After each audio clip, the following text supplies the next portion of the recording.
That requires a lot of translation and also a new formulation of idea of democracy. For example, the notion of spiritual democracy. So and both Gandhi and Sri Aurobindo, therefore, on the issue of socialism and democracy, they had almost similar views, the limits of available notions of socialism and democracy, and how both needs to be defended with the work on the soul, the quality of self, and spiritual work, along with political work and grassroots movements of emancipation. So I would use this slide, please. Just bear with me for a moment.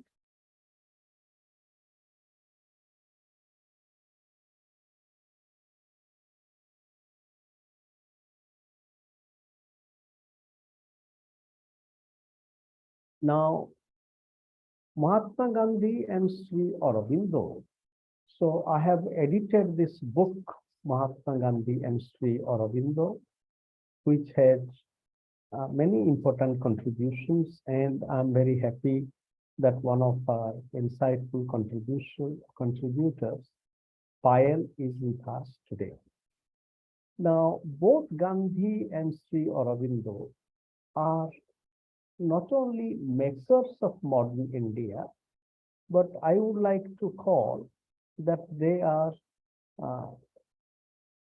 nurturers of modern India. They are almost mothers of modern India. And Sri Aurobindo was a major leader of the freedom struggle before the rise of Gandhi. In his Vande Mataram, Sri Aurobindo had focused on critical themes such as back to villages and Hindu-Muslim unity, which also became important concerns with Gandhi. After coming out of jail in the Alipur bomb case, Sri Aurobindo had advocated methods of peaceful resistance and non-cooperation movement against British Raj, which anticipated the emergence of a leader like Gandhi. Gandhi was reading Sri Aurobindo's works while being in jail and wanted to meet with Sri Aurobindo, but as Sri Aurobindo had stopped meeting with anybody, he had written a handwritten letter to Gandhi expressing his inability. But Sri Aurobindo had also raised some important critiques about the leadership of Gandhi during India's freedom struggle. For example, accusing him of dictatorship in the way he ran the Indian National Congress. Then both Gandhi and Sri Aurobindo studied in England and had critical and creative engagement with the West. Both of them fought against colonialism and imperialism. While much has been written about Gandhi's anti-colonial struggle, which was not just political, but included decolonization of mind and soul and cultivation of a new swaraj, Hind Swaraj, I point here what Ashish Nandi writes below about Sri Aurobindo in a broader historical and psychological perspective, and understanding him together with Rudyard Kipling. Nandi writes, Kipling was culturally an Indian child who grew up to become an ideologue of the moral and political superiority of the West. Aurobindo was culturally a European child who grew up to become a votary of spiritual leadership of India. Kipling had to disown his Indianness to become his concept of the true European. Aurobindo had to own up his Indianness to become his version of the authentic Indian. And Nandi goes on to say that while Sri Aurobindo grew up in the West and he writes, he didn't disown the West within him to become his version of an Indian. And he also says that when Sri Aurobindo was dealing with the important ideas of the time, for as race and evolution, he never used race and evolution as categories and yardsticks to divide humanity, rather than really to cultivate paths of human unity and emphasize human oneness. But there are also important issues, for example, the positions of Gandhi and Sri Aurobindo on Quit India movement, Second World War, Cripps Commission, and also uh, Hitler, Gandhi's letter to Hitler, and one of the associates of Gandhi, Subhash Chandra Bose, eventually joining Hitler in the issues on Second World War.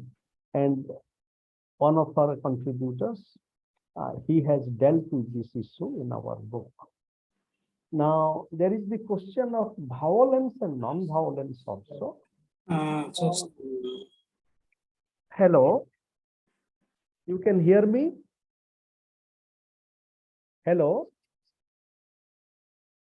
Yes, please go ahead. So, the issues of violence and non-violence and perspectives on freedom are also important here.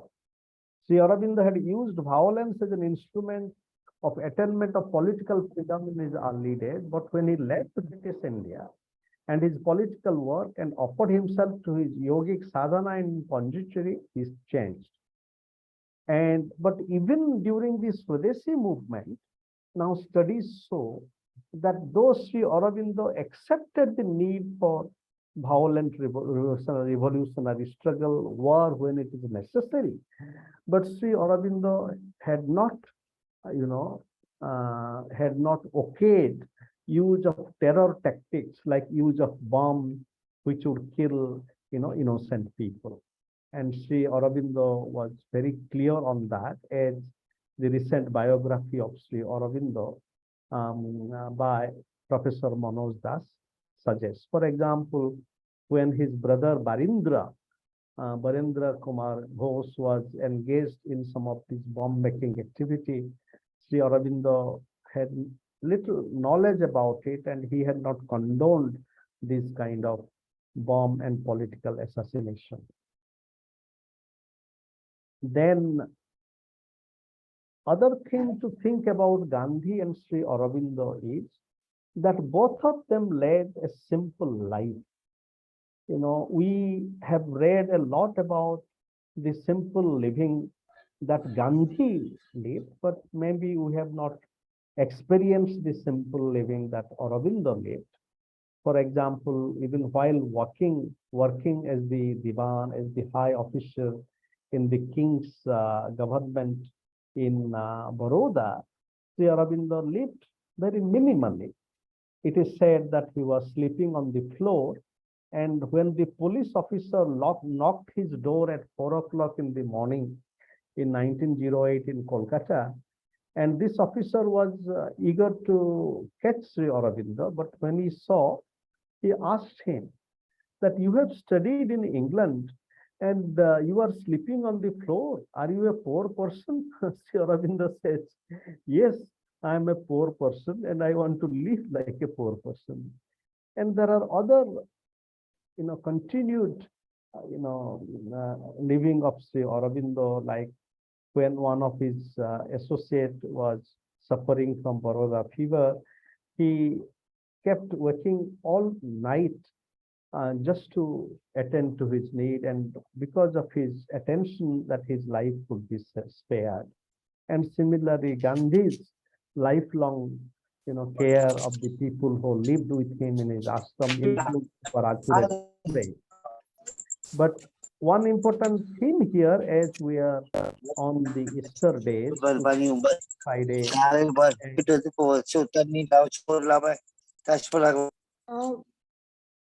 Hello, please mute your phones, please. So, as we are in this period of Easter, now in the Christian spiritual practice, there is a very important notion of kenosis, which means self-emptying. And therefore, both Sri Aurobindo and Gandhi had a relationship with self, which was not assertive or arrogant in that sense. And it was really nurtured by a practice of self-emptying and mutual care. And that is also aparigraha, non-possession. Then we come to philosophical questions and questions of state, society, and political organization. We find similarities between Gandhi's and Sri Aurobindo's approaches to self, society, state, and political organization. Here it is enriching to think together Gandhi's pathway of Swaraj and Sarvodaya and Sri Aurobindo's pathways of integral education and synthesis of yoga.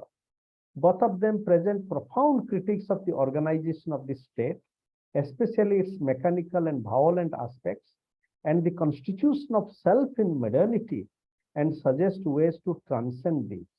Both Sri Aurobindo and Gandhi call for a fundamental and foundational transformation of the very conceptualization of organization of individual and state. Gandhi was not a votary of state and challenged us to understand the limits of state and statism and the dominant modus of what James Scott calls seeing like a state.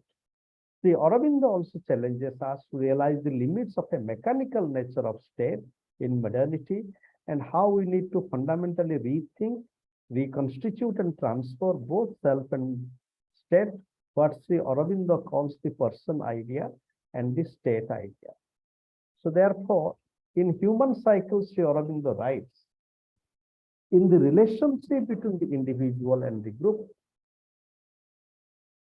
this constant tendency of nature appears as the strife between the two equally deep-rooted human tendencies, individualism and collectivism. On one side is the engrossing authority, perfection and development of the state. On the other, the distinctive freedom, perfection and development of individual men. The state idea, the small or the vast living machine, and the human idea, the more and more distinct and luminous person, the increasing God, stand in perpetual opposition.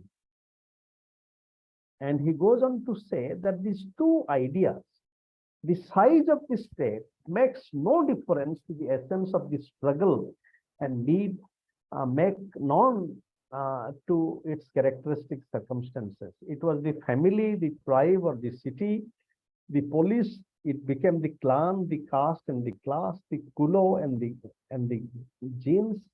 It is now the nation. Tomorrow or day after, it may be all mankind. But even then, the question will remain poised between man and humanity, between self-liberating person and the engrossing collectivity. What Sri Aurobindo is pointing here, that the whole condition, we may call it the human condition, is animated by, or it is characterized, it's constituted by the person and society state.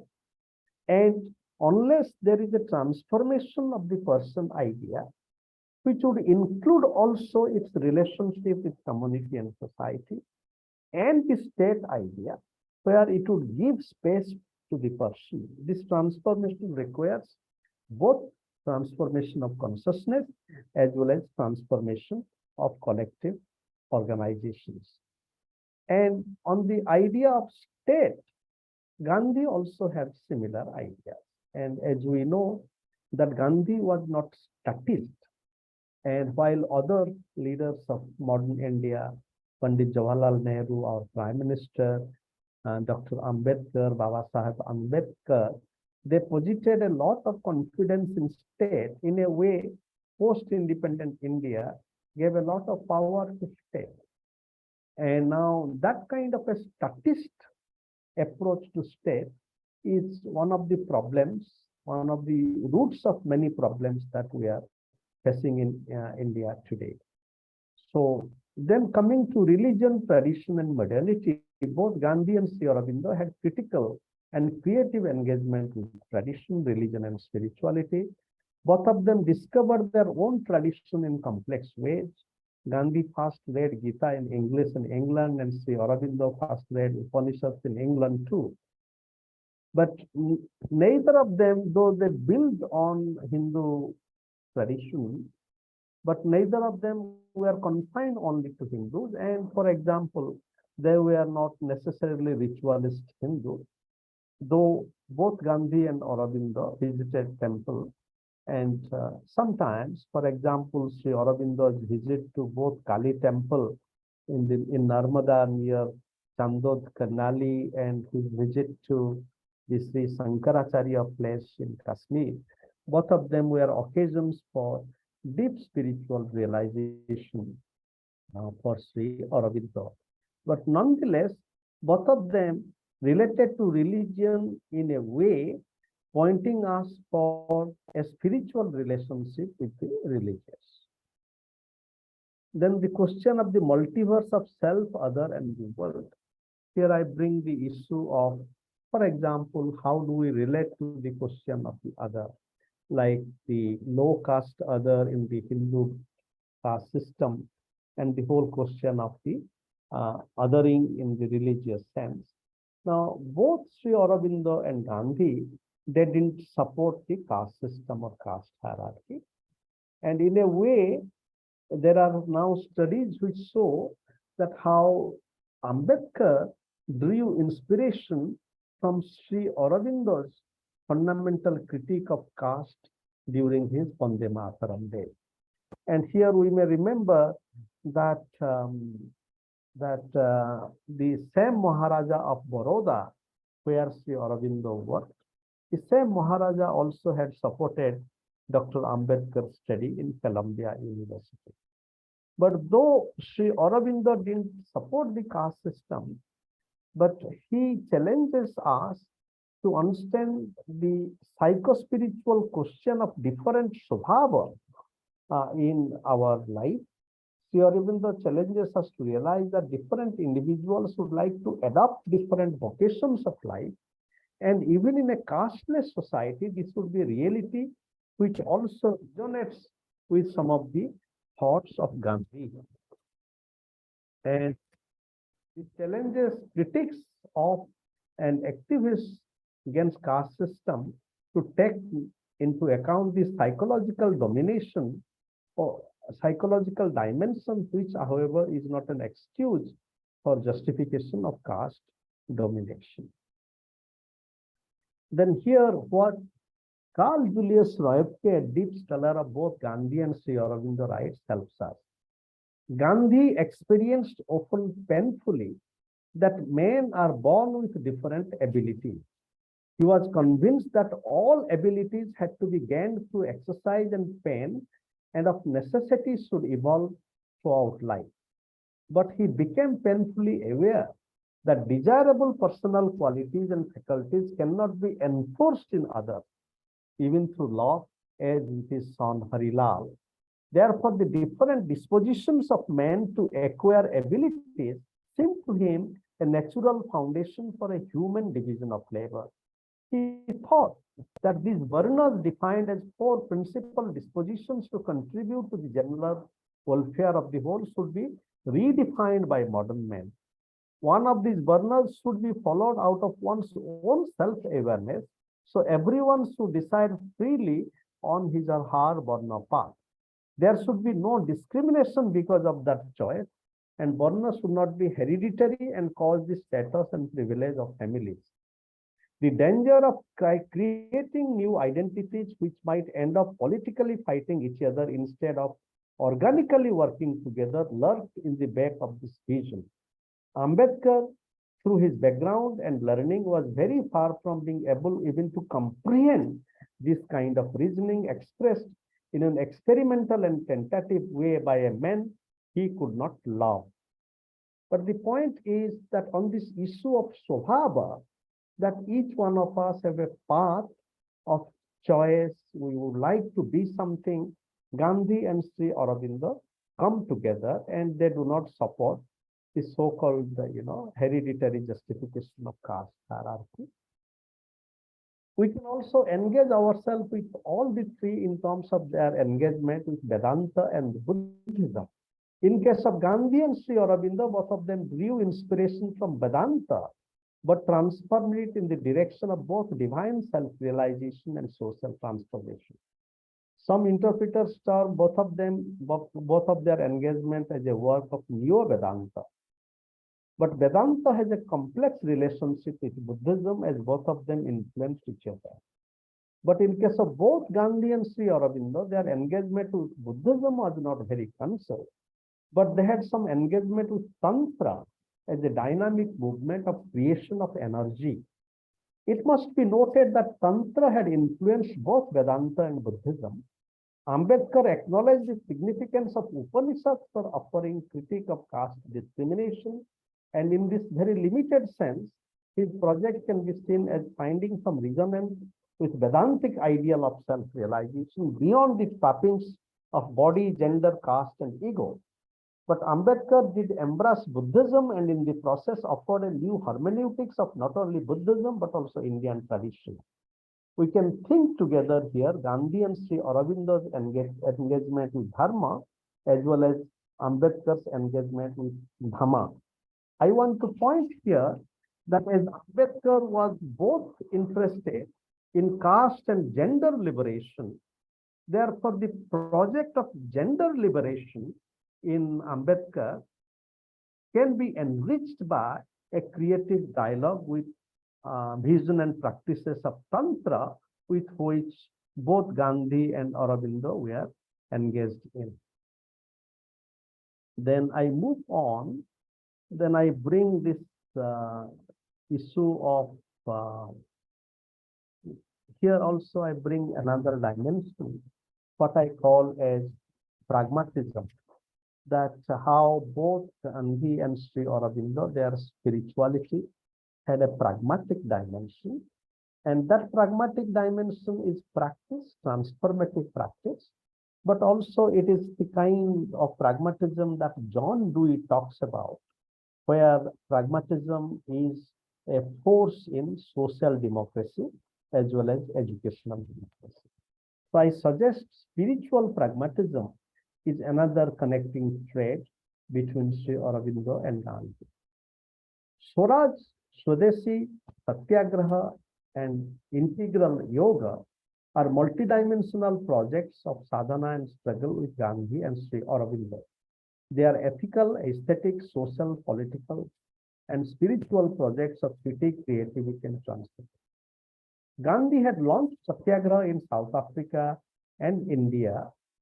After coming back to India, Gandhi had initiated a series of Satyagraha and constructive actions from 1915 onwards. In the same period, Sri Aurobindo started conceiving his epic Savitri.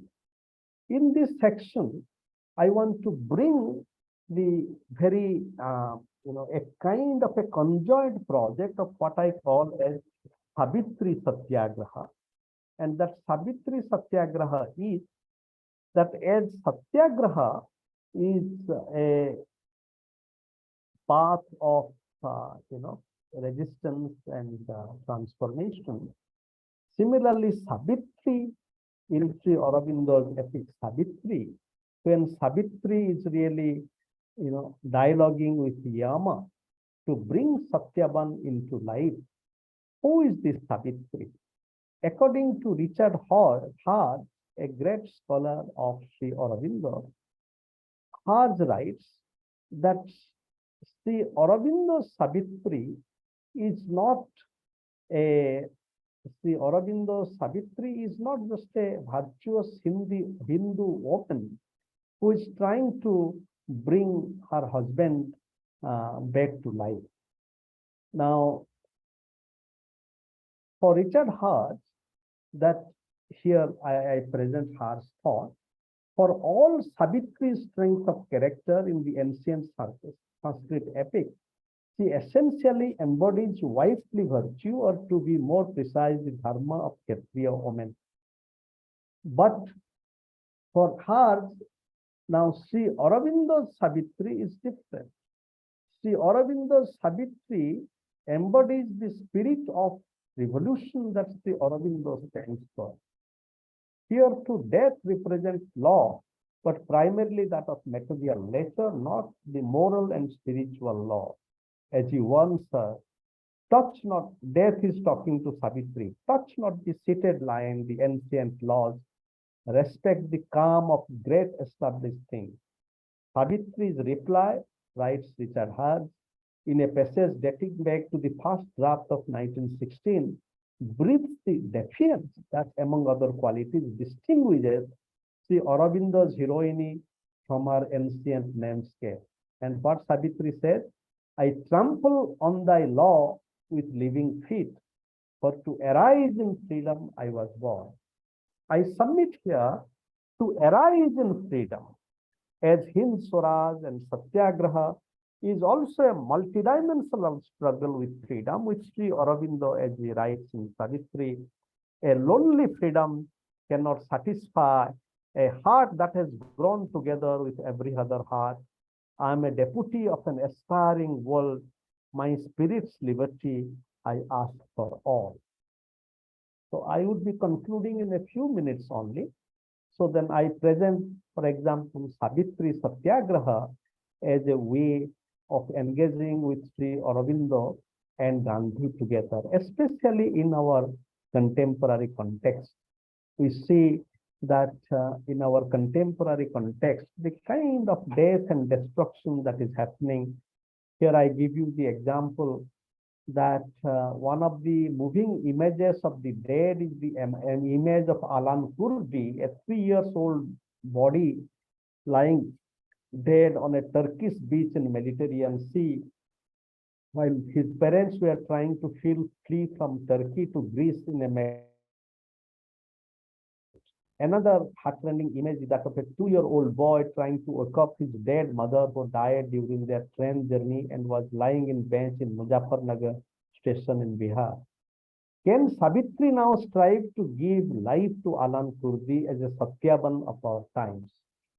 Political theorist Hannah Arendt has said that natality is part of the human condition which has to be understood not only as a biological process, but also bringing life to the dead. Savitri's Satyagraha, or bringing life to Satyavan, is related to his act, to this act of bringing life to the dead and giving birth, which also can be related to vision and practices of generativity. This is also part of a trigonometry of creativity consisting of generation, generativity, and generosity in the face of temptations to generational closure, death, and selfishness. So then I would conclude with this, some of these initial thoughts about Gandhi and Sri Aurobindo. For example, now Stafford Cripps, he had written that he has never, I'll just bring this thought from the Cripps.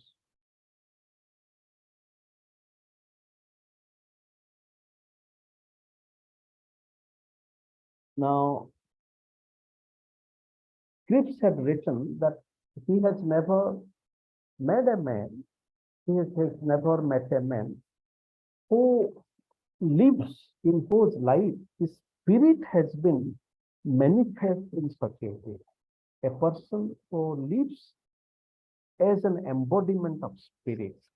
And just to put it in context, it is Winston Churchill. He had once said that when Gandhi was, struggling, he had said that, you send an elephant and then bring Gandhi and then let the elephant trample on him. So you can, just fathom the kind of hatred and the animosity that people like Churchill had towards Gandhi. And from that, Cripps is writing, Stafford Cripps, who came as the leader of the Cripps Commission report, that none has lived a higher life, a more embodied life of spirit than Gandhi. And Sri Aurobindo writes, the spirit is a higher infinite of heritage. Life is a lower infinite of heritage which seek to grow and find their own truth and fulfillment in the light of this heritage. So dear friends, therefore, to be with Gandhi and Sri Aurobindo in our present day world, India and the world. And I should not forget also to refer to the contemporary working and meditation with Sri Gandhi, Sri Aurobindo and Gandhi. Auroville, for example, Auroville's work in terms of bringing people from different countries together and kind of taking up the challenge of building an ecological civilization with all challenges. Similarly, Gandhian experiments like Ekta Parishad, Joy Jagat from India. And all over the world, there are several movements and thoughts which have a living engagement with Gandhi and Sri Aurobindo, especially in the context of our contemporary civilizational crisis. Now, the challenge is, as today we are on Good Friday, we are in a this today is the day of betrayal and crucifixion of our loving Lord Jesus Christ. So therefore, the challenge of love, the challenge of care, the challenge of non-violence. So in a world where violence is becoming so entrenched and so powerful, both Gandhi and Sri Aurobindo challenge us to move towards how do we build a new civilization of ahimsa. And that ahimsa is not just kind of being imprisoned within the dualism between violence and non-violence. It is really an active ahimsa, an active non-violence. It is a meditative non-violence.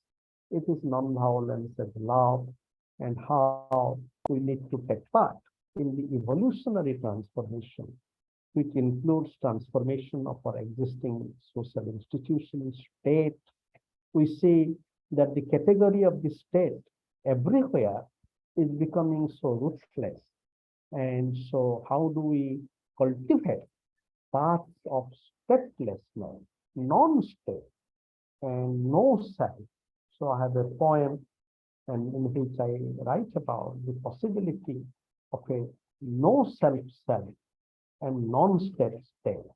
And we can work and meditate with Gandhi and Sri Aurobindo in the context of also the deliberate movement to really bury them underground. Either there is a political appropriation of Sri Aurobindo for certain causes, or now, which is really causing pain in many of our hearts, is deletion of the living truth of Gandhi, for example, from textbooks. But these are very temporary challenges before us. And I should just conclude by saying that this shall also pass. And we, as we engage with Gandhi and Sri Aurobindo, so it is not just a question of reproducing their thoughts, or it is a challenge of critically and creatively working and meditating with them. Now, thank you for your kind attention. Thank you, Ananta Bhai, as always. Very, very deep presentation. And you really brought Sri Aurobindo's philosophy, and you really invoked the idea of Mahatma Gandhi in a sense of realizing the challenge of contemporary times. And as one of our distinguished participants said, that political power today does not care about any spiritual and ethical values. It was sadhana of Mahatma Gandhi and Sri Aurobindo always gave us a kind of light to practice ethical values, to practice a spiritual value. And without a spiritualization of politics, communitarian cannot actualized or achieved. So thank you. It was really a very enriching session. और मैं आदरणीय professor Jayant Tomar जी से अनुरोध करूंगा. Professor Jayant Tomar ji Gandhian school of democracy and socialism को अपने मार्गदर्शन के साथ चलाते हैं. तो मैं जयंत जी से अनुरोध करूंगा कि वो इस विषय पर अपनी बात प्रस्तुत करें. जी जयंत जी.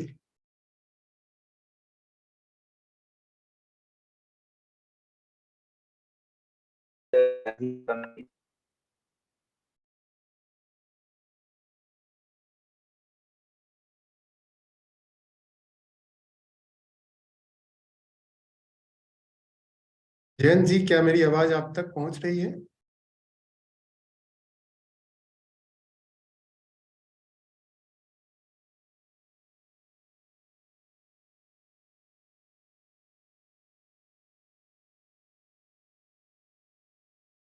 मुझे लगता है कि थोड़ी सी तकनीकी। मेरी आवाज सुनाई दे रही? मेरी आवाज सुनाई दे रही? हाँ जी, अभी शुरू हुई है जी, बोलिए। नमस्ते, धन्यवाद श्री रणधीर गौतम जी। हमने बहुत मनोयोग से प्रोफेसर अनंत गिरी साहब का जो वक्तव्य था वो सुना, और बहुत ही सारगर्भित और बहुत सुंदर वक्तव्य था। इस विषय में मैं जिस ढंग से सोचता हूँ उसमें अपनी बात अगर रखना चाहूँ तो मुझे महर्षि अरविंद के उत्तरपाड़ा अभिभाषण की बात याद आती है। सन 1909 के मई महीने में एक साल अलीपुर बम कांड के केस में जेल कारागार में रहने के बाद महर्षि अरविंद जब बाहर आए, तब उत्तरपाड़ा में उन्होंने जो वक्तव्य दिया था उसको उनके जीवन का ही नहीं, भारत के और दुनिया के संदर्भ में एक मील का पत्थर माना जाता है। उस अभिभाषण में महर्षि अरविंद ने जो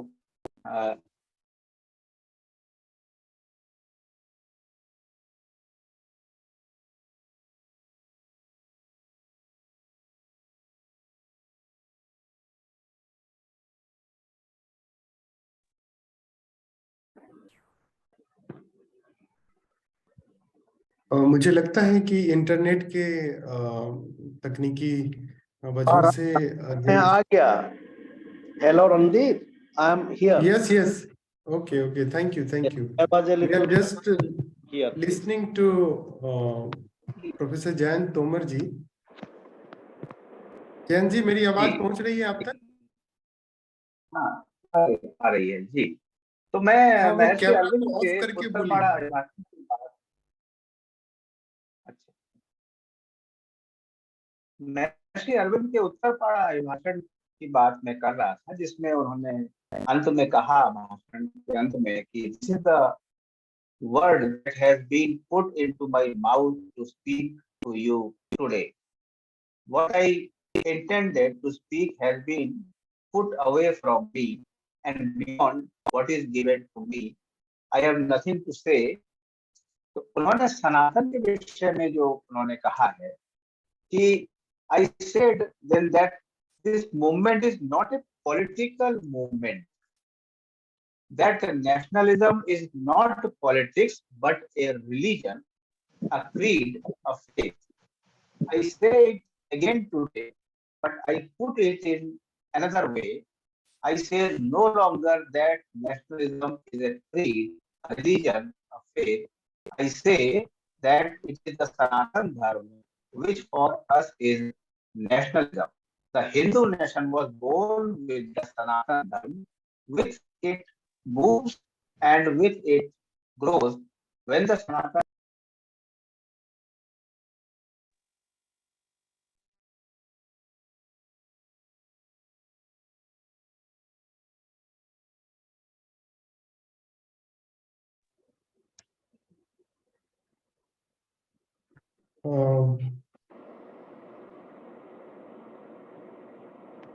I think there is some technical glitches. No, I am here. I can listen. जी, वो जयंत जी, श्री अरविंदो के जो नेशनलिज्म के आइडिया है, उसको वो समझाने की कोशिश कर रहे थे कि सनातन धर्म से वो आइडिया कैसे कनेक्टेड है। जी जयंत जी, अभी फिर आ रही है आवाज, बोलिए। जी, जी, बस 2 मिनट में और अपनी बात रखना चाहूंगा यहाँ पर, कि ये जिस सनातन की बात महर्षि अरविंद कर रहे हैं, मुझे पूरा विश्वास है कि सामान्य धारणा में जिसको, जिस सामान्यीकरण के तहत जिसको सनातन कहा रहा है, उसे बहुत ऊंचे दर्जे की ये बात है। और मैं ये देखता हूँ कि एनी बेसेंट जिस ढंग से सनातन को परिभाषित कर रही थी, और उन्होंने कहा था कि सनातन भारतवर्ष में नहीं रहेगा तो कहाँ पर रहेगा, और गांधी जिस तरह से सनातन के प्रति आस्थावान है, इन ये तीनों जिस सनातन की बात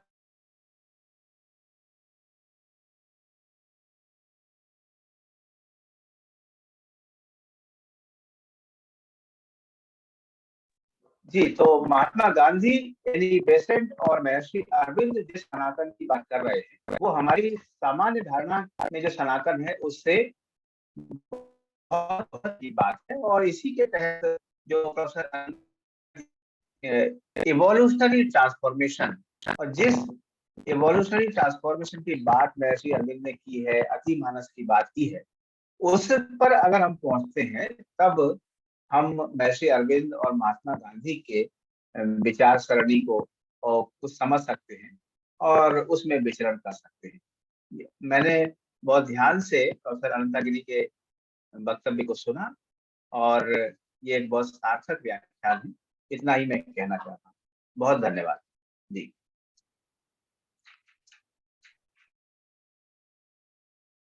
धन्यवाद जयंत जी. And I request respected participant to raise his or her hand and ask your question. Meanwhile, we can invite Dr. Payali ji is also with us, who is one of the contributors of this book. So I request Payali C. Mukherjee to please share some of her reflections. Thank you, Randhir, and my best regards to everybody present here, Professor Giri, Professor Tomar, and my chapter basically focuses on a series of letters exchanged between Mahatma Gandhi and Sri Aurobindo during 1934. And while the meeting between Gandhi and Aurobindo, Sri Aurobindo and Gandhiji never happened, there are several correlations that emerge within the context of this aborted efforts that Gandhiji made to meet Sri Aurobindo. And what I tried to do in the chapter was that even without any conversation that could happen physically, they have a very strong overlap in the concepts of swaraj and ashram, which is elaborated in the chapter. I'm actually very grateful to Professor Giri for, I'll use this word provoke, because he does make you come out of the complacency of thinking about Sri Aurobindo and Gandhi and put you into this spaces where you're supposed to think more deeply and come up with some kind of answers or insights. So I wish everybody a very good evening and thank you for the kind of contribution, the opportunity given to me. Thank you very much. Thank you so much, Dr. Payali. And I request Dr. Gyan to also share his reflections.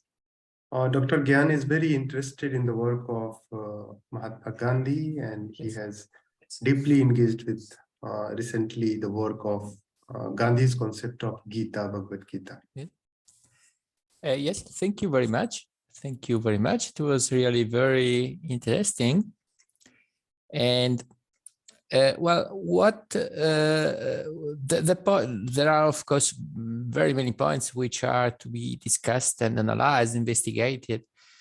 I would perhaps in this occasion concentrate on the point regarding the strife between individualism and collectivism, if I have rightly understood during the exposition. Because yes, I think this is one of the most important point which we can find as regards the education and the formation of the individual. That is, on the one side, on the one hand, of course, the individual has to make a thread of individualism in both authors, because this is really a necessity, is indispensable, because the individual has to meditate on himself, on the structure of reality, on his position, his condition in reality, and of course on the necessity of liberation. And this thread is something which at least in Gandhi, appears to me a thread which I can do rather alone. That is, if I have correctly understood, for instance, the meditations of Gita, the discourses of Gita of Gandhi, there is a period, there is the necessity of period of solitude, of retirement in ourselves, each alone, in order to understand ourselves. This is, so to speak, also a presupposition for being able then to reach the collective, that is to gain back the relation with collective, with the collectivity, but in another sense as before. That is, before the meditation, I see the other persons, at least in Gandhi, as something which are different from me. After the meditation on Gita and after the acknowledgement, the recognition of the Atman, which is common to everybody, and which is the deep ourselves, the deep myself and the deep ourselves, then I am ready to gain back a connection with collectivity, but in as much as I am a completely different person. And therefore, yes, it is the case that we can speak of a strife between individualism and collectivism before the meditation of the heritage, of the cultural heritage. It is true, in my opinion, that these, at least in Gandhi, that we have also the possibility to go over the strife, since we can understand that the others are not something different from me, the collectivity is not something different from me, but it is something which can be unified to me, and in the last instance, it is the same thing as I am, because the same principle, the Atman, is I. So no, I think that this problem, this question of the strife between individualism and collectivism, is a central point, and which can be very much meditated on, and on which, at least as regards Gandhi, it is one, I think, I have the impression it is one of the central point of his philosophical and philosophical meditation. Yes. So I would like to concentrate myself on this reflection, these questions, and to put also the question whether there is a profound, a deep layer regarding the strife in both thinkers, because I think it is a central point. I do believe it is a central point of the thinkers. Yes. Anyway, thank you very much. It was really brilliant and really very, very interesting. And there are infinitely many points on which it deserves to be spoken of. Thank you very much. Thank you.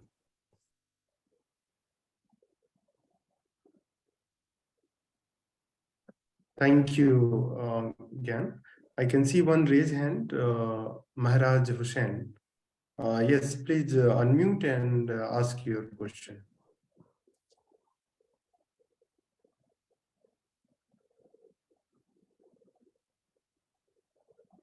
Maybe he's taking some time. So I request Miniti ji to please share her reflections on the, yes. Am I audible?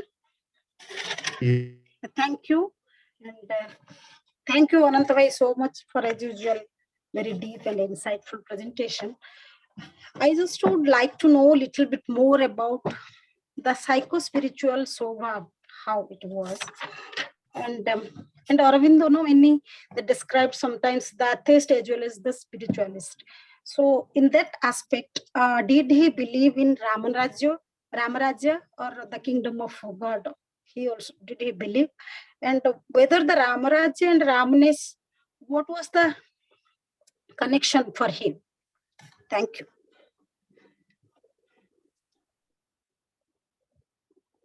Any other friend who wants to have any sort of question?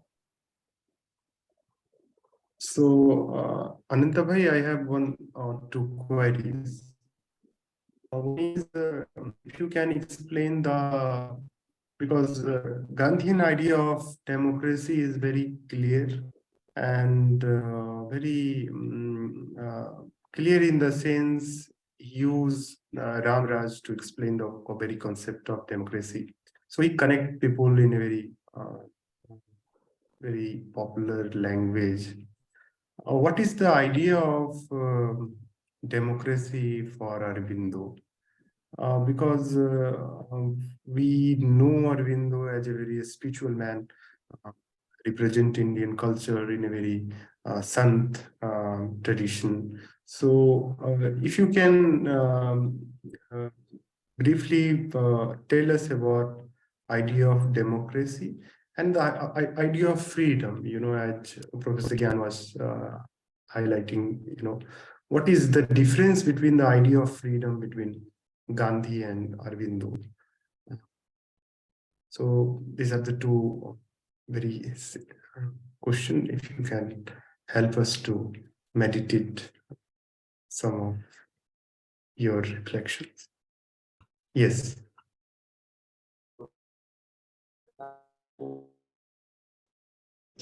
Questions.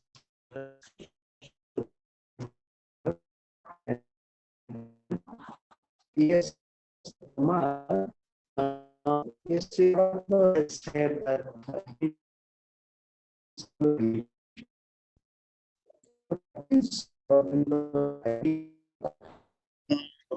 I request Ananta bhai, your voice is a little breaking. If you can. Okay. So I relocate hope you can hear me. Yes. Yes. Yes. No. Yes. I hope you can hear me. I'm Yes. saying Yes. that yes, for Sri Aurobindo, nationalism is religion, but Sri Aurobindo's understanding of religion is very different from our conventional understanding of religion or religious understanding of religion. Because when Sri Aurobindo is speaking that nationalism is religion, he is really bringing a spiritual dimension to religion. And that religion is not just Hindu, Muslim, or, and that is the kind of a different, it is related, but it's not just a extension of conventional religiosity. So therefore, we need to take this in mind. And regarding Sanatana Dharma, both Gandhi and Sri Aurobindo have spoken about Sanatana Dharma, and it requires more exploration. At present, I cannot say what is the difference or similarity between Gandhian articulation of Sanatana Dharma and Sri Aurobindo, but it requires further meditation. Now, for your journey and for your very deep contribution, as you have clarified, that because they didn't meet physically, that does not mean that these ideas, they didn't interact or we are not interacting with each other idea. Here, I would present the work of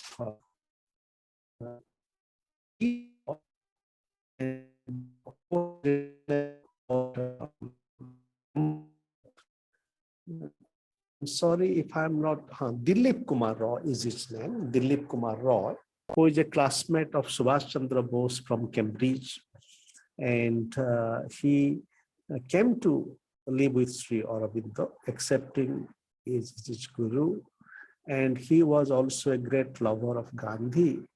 Now, Dilip Kumar Roy, in his book, Among the Great, he has mentioned, and the way Gandhi had great love and regard for Sri Aurobindo.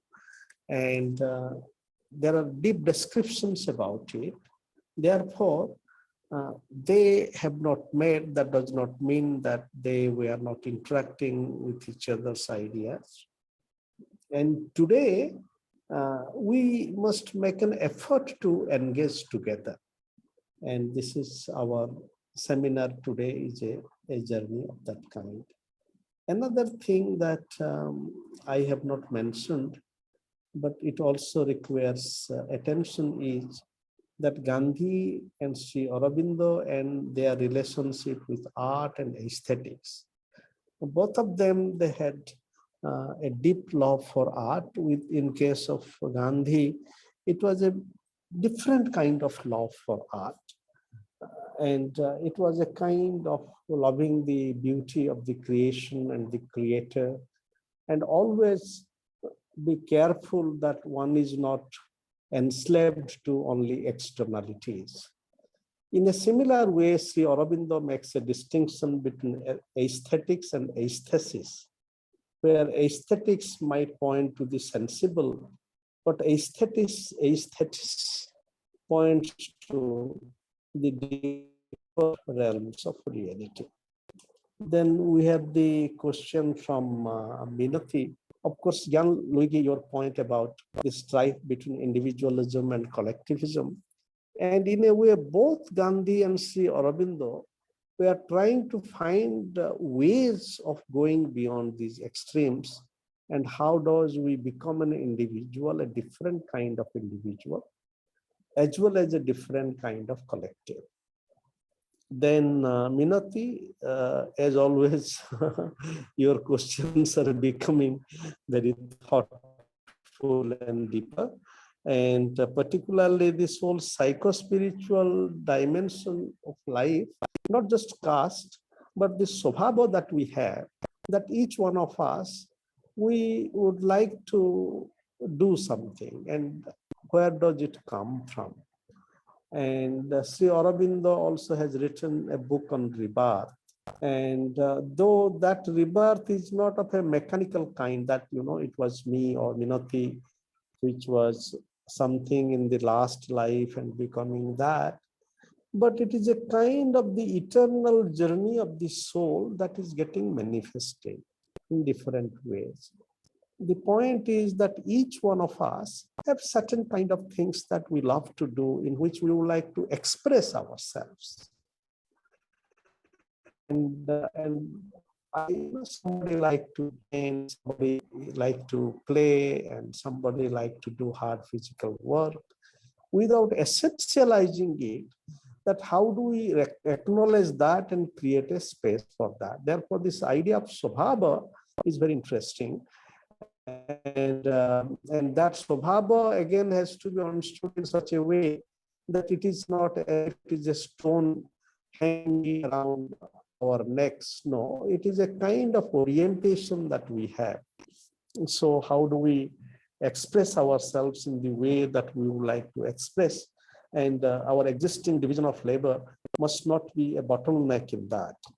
Regarding Ramarajya, again, this is a very important question I would like to explore further. I have not read about Sri Aurobindo's Ramarajya, except that Sri Aurobindo also has read Ramayana and he has translated a bit of Tamar. But the whole idea to a society that we need to strive for, like justice, beauty, also has a vision of an ideal. It calls it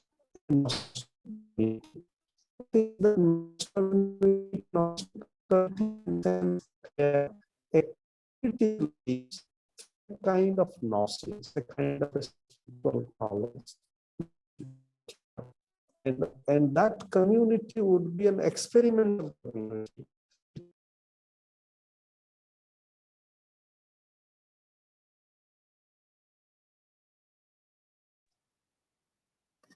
Hello, nothing is audible. I think we have lost a network connection. at yes, Ananta bhai.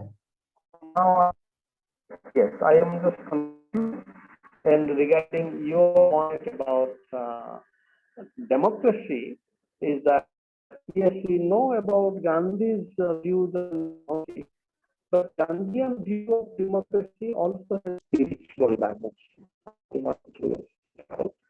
That not society and decentralization, but it is the great swaraj, a self-realizing person who is of self-realizing democracy. Similarly, Aurobindo also is that, first of all, democracy.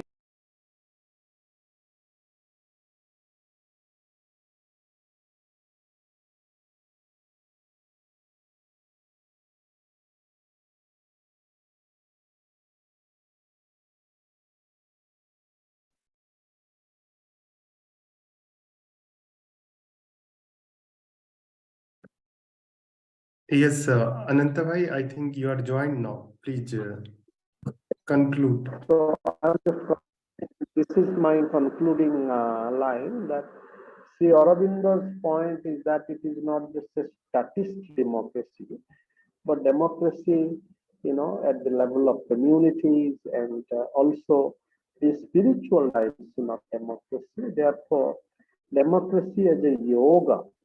So integral yoga is very important for the project of democratic realization. And that integral yoga means that we would have to work on both our physical, mental, vital, psychic and the spiritual level. Now, democracy is not just an electoral project. So how do we bring this fivefold element, not only in the individual life, but also in the life of the community, state, society, and politics?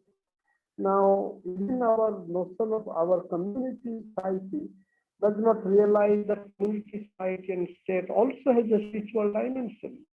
They are also working with the dynamics of spirit. Again, taking the Good Friday and all.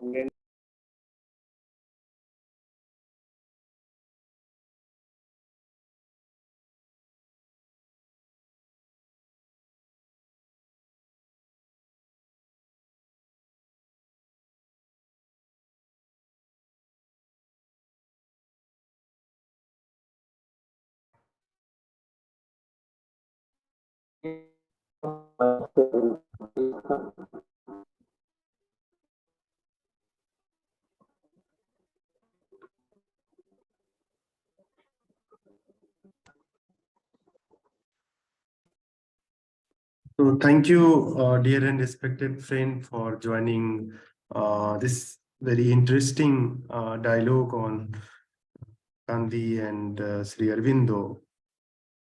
So on behalf of GSDS Forum, I, Kumar, Gautam, feel a very sense of gratitude that all of you have joined and participated in this discussion. This is your discussion.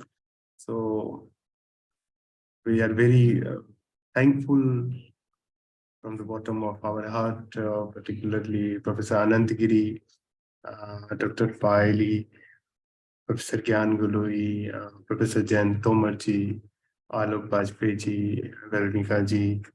There are many distinguished participants who joined this session. It was really very good comment and questions.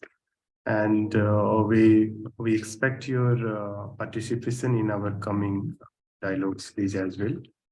And we are also nurturing an international conference on 14th of the April till 18th of the April. So you can also visit the notification from our sites, and I will share with you on your email ID. So do register our GSDS weekly forum, and we expect your more participation, engagement in our coming dialogue and discussion. So thank you.